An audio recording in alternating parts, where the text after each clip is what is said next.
mentioned, the creatinine clearance was down to 40 in terms of eligibility. I feel like when I have discussions with patients, because they're coming for day 1, day 8 anyways for Gemcis, I often just give split dose. But I'm wondering, what your preference is. Do you normally just do the regular regimen, or do you do split dose? Yeah, as much as possible, I try to do the regular regimen, right? But if, for a regular regimen, meaning you give full dose cisplatin, 70 milligrams per meter squared, on day 1, right, as opposed to splitting at 35 and 35. But for patients, if you're like, I would say GFR 50 and under, that's really where you start thinking about split dose, right? And for many of those patients, I think that's probably safer, right? But I think, Petros, you brought up an excellent point about, this study and, NIAGARA and potentially slightly lower response rates with chemotherapy than I guess what we would expect, what we've seen in some of the other studies. And I wonder, I would be very interested to see that subset in the study who actually got split dose, right? And this will be a way to potentially, look at, more robust data maybe in this prospective setting, right? I also wonder, we talked about dose dense MVAC some. I also try to give it to patients who are more fit and I think can tolerate it, because I think it is a tougher regimen. I know, there have been some clinical trials somewhat indirectly comparing the two that suggest the side effects are similar. I don't know if that's really kind of what I've seen in practice, maybe in like, trial patients that are relatively more fit, they can do both, right? But in practice, I really, dose dense MVAC, I think is a very select group of patients that I would apply that to. But I wonder if, based on this data, right, based on the NIAGARA data, whether, certain physicians would even extrapolate and give IO with, or like Durvalumab with dose dense MVAC, right? Because it's really what we're seeing here, what we're hopefully seeing here is the synergy of immunotherapy and chemotherapy in this muscle invasive setting. So in theory, it should work with the other cisplatin-based regimen too.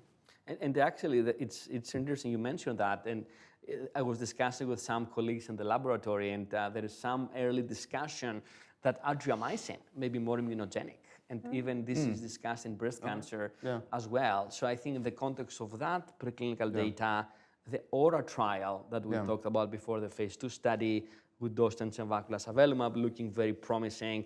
And again, we're hopefully going to contribute to this dialogue by our investigator-initiated trial in the future.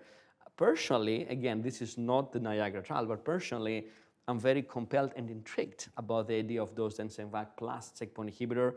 To generate more data, we have a phase 3 trial in upper tract disease, neoadjuvant upper tract, kidney, pelvis, or ureter, with Dr. Ginny Hoffman-Sensic, who is the chair. I'm the co-chair. This is cooperative groups. This is ECOG-ACRIN 8192 trial. Definitely recommend to open it in your sites if you can. This is neoadjuvant, dose dense MVAC plus minus Durvalumab. So we're going to answer this exact question in a prospective phase 3 trial. And we have a cisplatin ineligible cohort with gemcitabine Durvalumab for, again, an upper tract only. So we're going to find out in that subset as well. Absolutely. I think that's going to continue to answer more questions about the role of dose dense MVAC with immunotherapy in the perioperative space. The PD-L1 expression for patients on both arms of the trial was over 70%. Are you routinely checking for PD-L1 in this setting, and do you think that that's higher than what you're seeing? I don't check for PD-L1 in this setting. And there are most settings, I would say, I don't check for PD-L1 for at this point. I used to do it more in a metastatic setting. In muscle invasive, not so much. I would say, well, one exception may be for actually consideration of adjuvant nivolumab. There was a suggestion actually based on the Checkmate 274 data that the higher PD-L1 patients with higher PD-L1 expression do better. But no, so certainly in the neoadjuvant setting, I don't use it as a biomarker. I don't know if you do. I agree 100% with Vadim. Back in the day, almost 10 years ago, we're very excited about, of course, PD-L1 as a biomarker. I think this promise fell through in terms of the PD-L1 I do not find it clinically useful. Like Vadim said, I do not use it in bladder cancer in any setting. I think the data so far, and of course the confusion with multiple different assays and different settings, I have not found useful at all. Yeah, that's definitely a great point. And one other thing that we kind of touched on earlier was, immune-related adverse events. So they weren't explicitly reported in the NIAGARA. It was more, AEs from systemic therapy. It looks like there were about 80% of patients that discontinued durvalumab due to the toxicity. It would be great to get more information on what those toxicities are so that we can appropriately have these discussions with patients. I think it's a great point, and I had this wish list in my discussion that I provided to Professor Pauls and the study team, and one of them was to look at the immune-related adverse events, especially the long-term endocrinopathies. If we can get some data about healthcare utilization, maybe hospitalizations. Of course, it's hard to capture sometimes those data sets, even in large studies, but I think it's an important point. A couple of thoughts. Number one, if we look at the patients who discontinued durvalumab neoadjuvantly, it was minimal. It was like maybe a very small proportion. And I think that overall safety toxicity profile showed that the addition of durvalumab to GemCis did not compromise the ability of patients to undergo curative intent radical cystectomy, which is encouraging. It seems to be a safe combination, as we have seen in other tumor types, in metastatic disease with GemCis Nivo. So at least this is some reassurance in neoadjuvant curative intent setting that the addition of checkpoint inhibition to chemo did not compromise the ability to get curative intent surgery.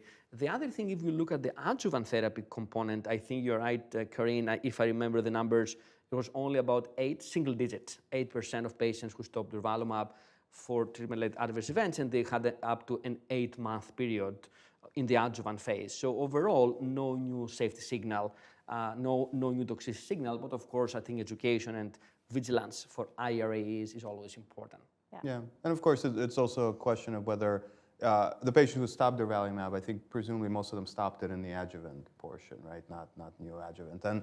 And it's a question, well, again, that comes up whether all patients actually need to complete the entire adjuvant portion, right? And I think here we may be seeing some patients and/or investigators voting with their feet, right? So that if you are in month 6 of durvalumab and you're getting even sort of mild side effects, do you really need to continue with it, right? And that's the big question. You have to monitor these patients very closely, and then educate them, make sure they report. They do not underreport, which happens sometimes with patients. They go into therapy, especially in trials. Yeah, exactly. And then you adjust according to the toxicity profile, and you may stop if needed based on the grade and the attribution of adverse events. The last quick point, I think it came up at the presidential discussion, was the utility of the CTCAE criteria as a tool to capture immune-related adverse events. Is not designed for that. It was designed for chemotherapy. It's being adapted, of course, over time, but I think we need to be vigilant about which tools we use to capture those AEs. Yeah, I absolutely agree. And so I think NIAGARA overall is practice-changing, extremely exciting. Hopefully we'll have regulatory approval, and it's changing the perioperative space for patients that are cisplatin eligible.